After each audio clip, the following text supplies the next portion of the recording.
Alors bonjour, dans cette vidéo nous allons voir comment travailler avec l'emploi du temps en utilisant le logiciel EcoGuide.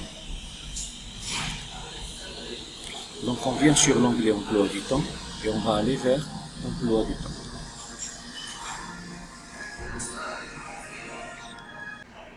Alors dans la fenêtre emploi du temps, on va avoir un certain nombre d'éléments qui vont nous aider à concevoir d'une façon assistée notre emploi du temps par groupe ou même par prof ou par salle.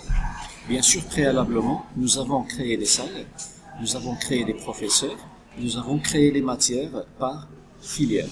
Et nous avons désigné pour chaque professeur, nous avons désigné ses compétences, ça veut dire les matières qu'il enseigne. Pour chaque salle, nous avons précisé son type. Et pour chaque matière, nous avons précisé aussi son type. Est-ce qu'il a besoin d'une salle de cours ou d'une salle de TP? Et dans l'emploi du temps, on va pouvoir croiser toutes ces informations. Sur le calendrier des vacances, on a créé ici ce qu'on appelle les horaires d'ouverture d'école. Donc là, je dois venir pour dire comme quoi mon école travaille le lundi, par exemple, de 8h à 18h, le mardi, le mercredi travaille jusqu'à 13h, le jeudi toute la journée et le vendredi toute la journée. Donc ça, c'est les horaires d'ouverture de l'école. Donc l'école, elle est disponible dans ces périodes. Si je veux la rendre indisponible dans certaines zones, il suffit de les resélectionner. Voilà. Donc là, j'ai défini les horaires d'ouverture d'école et ça, je l'ai fait sur le calendrier des vacances, gérer les horaires d'ouverture de l'école. Bien sûr aussi, les professeurs, ils ont des disponibilités. Chaque professeur a un certain nombre d'heures où il est disponible, surtout pour les profs qui sont vacataires. Les profs qui sont vacataires ont différents types de disponibilité. Les profs permanents, normalement, ils sont disponibles tout le temps. À chaque fois que je sélectionne un prof, il va me donner ses horaires de disponibilité. Tous ces paramètres-là seront pris en considération lorsque je vais créer mon emploi du temps. Donc maintenant, tout d'abord, je dois créer un emploi du temps. Pour le moment, on n'en a aucun pour l'année scolaire en cours. Donc je fais plus. Et c'est à partir de cette date-là que cet emploi du temps sera pris en considération. Donc voilà, l'emploi du temps est créé, il n'est pas publié. Qu'est-ce que ça veut dire qu'il n'est pas publié? Il n'est pas publié, ça veut dire que sur l'avancement, on ne va pas l'utiliser. Lorsqu'il est publié, lorsqu'on va entrer dans l'avancement, on va trouver les séances qui correspondent à cet emploi du temps. Donc je ne vais pas le publier pour le moment, je vais le publier à la fin. Et maintenant, on trouve qu'ici, on a un certain nombre on a deux couleurs. On a la couleur blanche, ce sont les heures disponibles, et les couleurs grises, ce sont les heures dans lesquelles l'école n'est pas disponible, et ça reflète exactement les mêmes horaires de disponibilité de l'école que j'avais désignés sur le calendrier des vacances. Maintenant, je vais choisir une filière. Je prends par exemple l'assistant en pharmacie, et là, l'assistant de pharmacie, il va me donner les groupes de première année et les groupes de deuxième année. On n'en a aucun, ce qui fait que je ne peux pas faire mon emploi du temps puisque je n'ai pas de groupe. Qu'est-ce que je vais faire? Je vais aller vers la scolarité et je vais créer des groupes pour cette filière. Donc, assistant en pharmacie, test de classe. Donc là, on a la classe de test qui existe, elle est là, mais sur l'emploi du temps, je ne la trouve pas. C'est normal parce qu'il n'y a aucun inscrit dans cette classe. Il n'y a aucun inscrit dans cette classe, donc je vais aller vers la scolarité et sur l'inscription, je vais prendre notre classe de test et je vais faire la préinscription de certains élèves. Je vais chercher par exemple les élèves qui s'appellent Mohamed. Donc je vais inscrire ces personnes-là dans cette classe. Préinscrire. Voilà.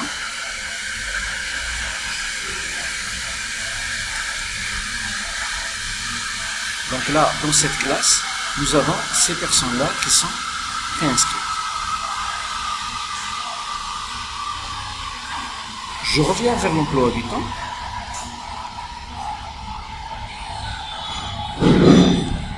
Et pour assistant en pharmacie, toujours ça ne marche pas. Pourquoi?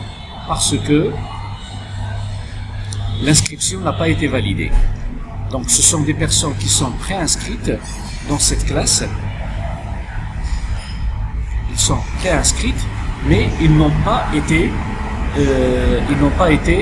validés. Donc pour les valider, je peux aller vers l'étudiant, par exemple Mohamed. Je peux aller vers l'étudiant.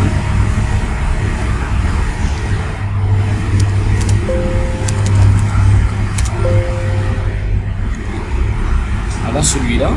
Et sur les inscriptions, donc test de classe, je vais valider son inscription. Et je fais OK.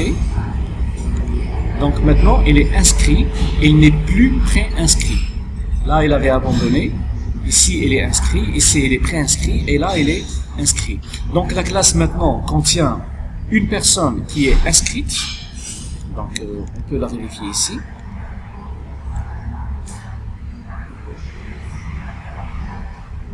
Donc on a une personne qui est inscrite et on a plusieurs personnes qui sont pré-inscrites. La liste des pré-inscrits. Donc ça, ce sont les personnes qui sont pré-inscrites. Très bien. Puisque notre classe contient un inscrit, je peux aller vers l'emploi du temps et normalement, je dois la trouver maintenant à l'intérieur de la filière assistant en pharmacie. Donc voilà, ma classe, elle est là. Je trouve ici les matières. Voilà, je trouve ici les matières. Et à chaque fois, je sélectionne un prof. Vous remarquez qu'il y a des couleurs qui changent. Et ici, on a la signification de ces couleurs. Donc là, ce vert-là nous dit que le groupe, la salle et le prof ne sont pas disponibles dans ces horaires-là.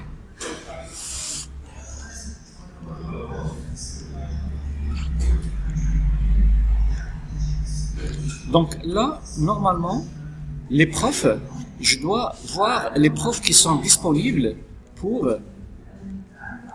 cette filière. Mais puisque cette filière n'est liée à aucun prof, je ne vois les profs qu'avec une seule couleur. On va faire un truc, je vais dire comme quoi on a un prof qui maîtrise la M2 et un autre prof qui maîtrise la M4. Donc sur les professeurs, je prends par exemple ce prof-là, celui-là. Non, on va prendre celui-là. Je vais aller vers les compétences et je vais dire comme quoi c'est un prof qui maîtrise la M2, la matière M2, pour assistant en pharmacie.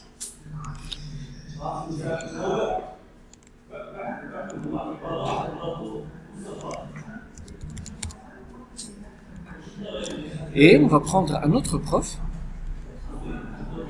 et celui-là aussi, on va dire qu'il maîtrise M4. Voilà. Les informations financières, puisqu'ils ne sont pas saisis, ça nous oblige de les saisir. Voilà. Donc là, on a un prof qui maîtrise M4 et nous avons un autre prof qui maîtrise M2. Très bien. Quand je vais aller vers l'emploi du temps,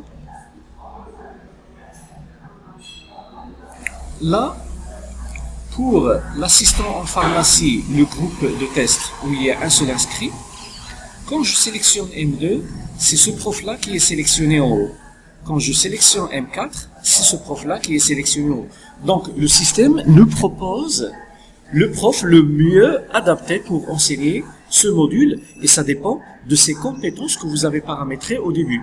Lorsqu'un prof vient chez vous pour déposer son CV, après son entretien, vous allez distinguer un certain nombre de modules et vous allez lui affecter comme étant ce sont des modules de compétences. Quand vous concevez votre emploi du temps, dès que vous sélectionnez un module, il va vous dire voilà, tel et tel prof sont mieux adaptés pour enseigner cette filière, ce module. Et puis après, on a ici les salles. Ce module-là, il a un type de salle et là, il va me donner en couleur toutes les salles qui ont le même type que lui. Si je prends par exemple, on va revenir vers le logigramme et les matières, et je vais dire que cette filière a besoin d'une salle de TP, par exemple. M2 a besoin d'une salle de TP. Sur l'emploi du temps maintenant,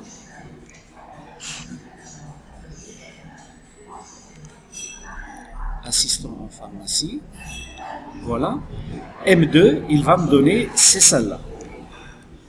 M4, c'est une salle de type, a besoin d'une salle de type court, les salles changent. Et il vous rappelle ici la capacité et le pourcentage d'occupation. Et pour les profs, il va vous donner le nombre d'heures qu'ils possèdent déjà.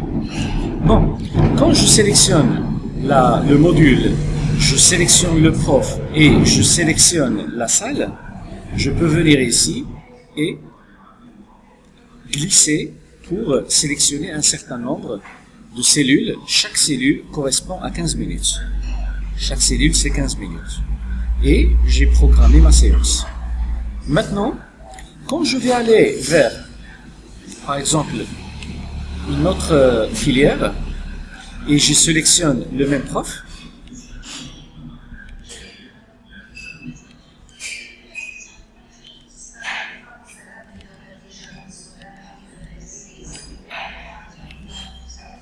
là, nous n'avons pas de salle, nous n'avons pas de groupe. On va ajouter un groupe. On va faire des inscriptions plutôt.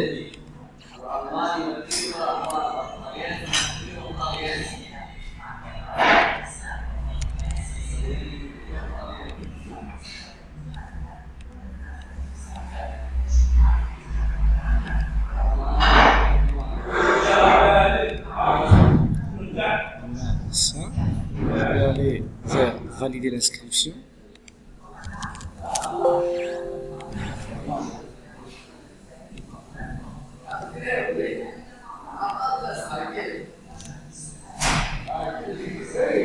Parfait. Donc maintenant sur l'emploi du temps.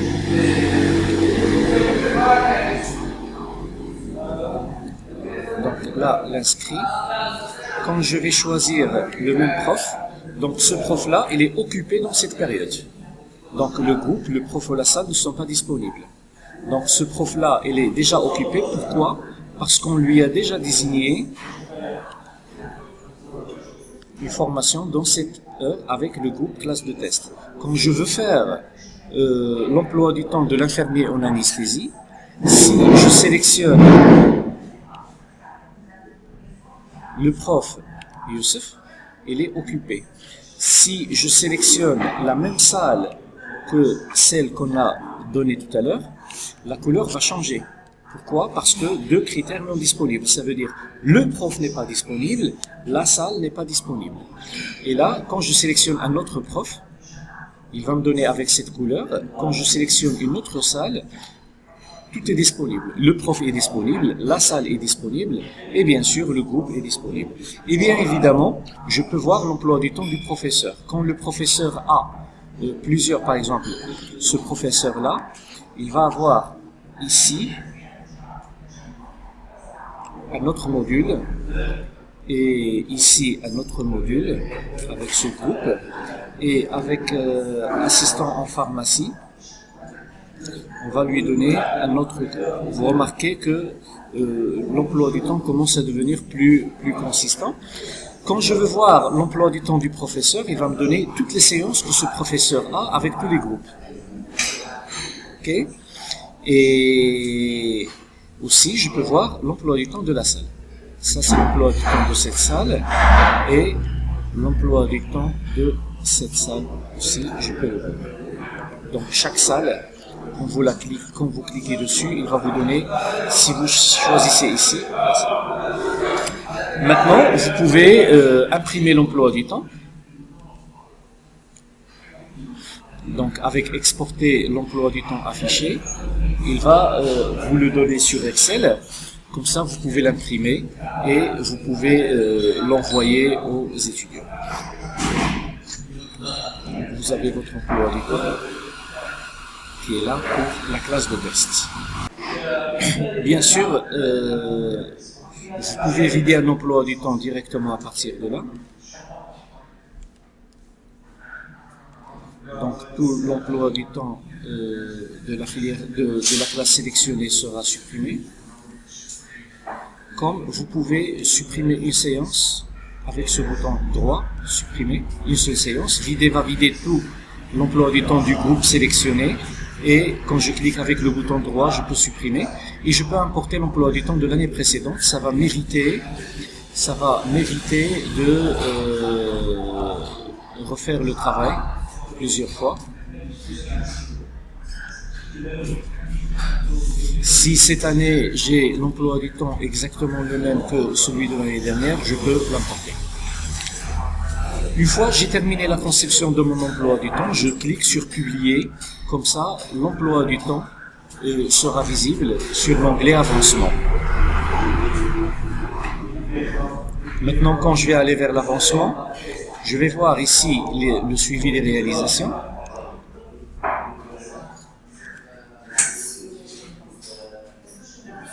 Alors on va sortir, on va entrer avec l'année scolaire précédente.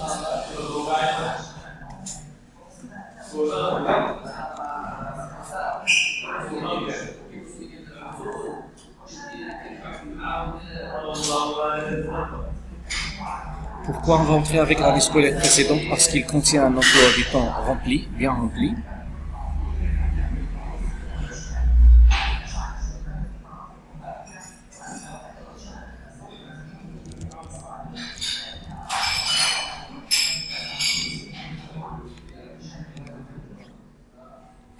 Donc voilà, sur emploi du temps.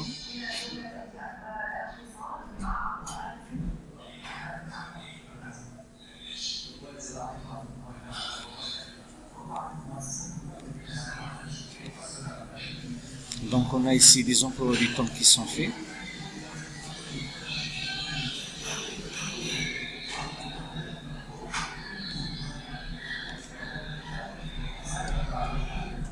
Voilà, on a des emplois du temps qui sont faits. Et quand je vais aller vers l'avancement, quand je sélectionne par exemple le lundi, par exemple le lundi 2, il va me donner toutes les séances qui sont programmées pour le lundi. Okay? On clique sur le bouton droit et on réalise la séance. C'est une séance qui a été faite. Ça va me permettre d'imprimer l'avancement du programme. Ça va me permettre de dire telle filière et là tel niveau d'avancement. Par exemple, celle-là elle a été réalisée à 100%, celle-là elle a été réalisée à 93%, celle-là elle a été faite à 106%. Donc, et tout ça je peux l'imprimer. Bien sûr ici, je peux, comme je viens de le dire, valider comme quoi une séance a été faite, et je peux aussi saisir les absences. Il va me donner l'ensemble des élèves de la classe en question. Cette classe-là, c'est l'ensemble de ces élèves, et je peux dire cet élève avait une absence justifiée, celui-là il avait une absence non justifiée, celui-là il avait un retard ou une autorisation, et je les enregistre. Et bien sûr, pour chaque élève, je peux voir l'historique de ses absences. Ici, je vais avoir cette grille qui me donne cet élève-là, quand est-ce qu'il était absent. Il était absent le 2 juillet, une seule fois, avec le total ici. Bien sûr, je peux ajouter des séances qui ne sont pas programmées dans l'emploi du temps, parce que là, il me donne que les séances qui sont programmées dans l'emploi du temps. Je peux ajouter des séances non programmées, et je peux imprimer la liste d'émargement pour les profs. Par exemple, ça c'est les noms des profs qui doivent travailler aujourd'hui. Il va me donner leur nom pour la signature à l'entrée de l'école. Si je veux tout réaliser, pas la peine de cliquer séance réalisée, je clique sur tout réaliser. Si un prof vient en retard, vous pouvez faire une séance réalisée partiellement et vous désignez à quelle heure il a commencé et à quelle heure il a terminé. Et bien sûr, sa couleur va être différente et ça va influencer son paiement, bien sûr, qu'on va voir après dans la partie paiement.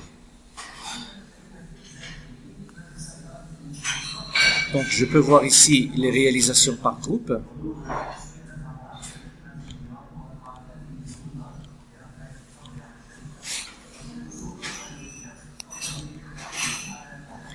Donc là, je peux sélectionner une filière.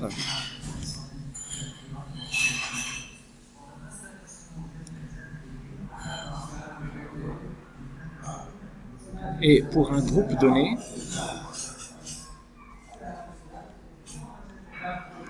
je peux voir la liste des séances qu'il a réalisées. Là, ce qui est en gris, ce sont les jours fériés.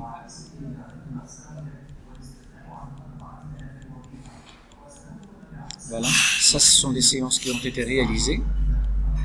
Si je descends dans le temps, je peux voir l'historique tout entier, avec quel prof, quelle matière.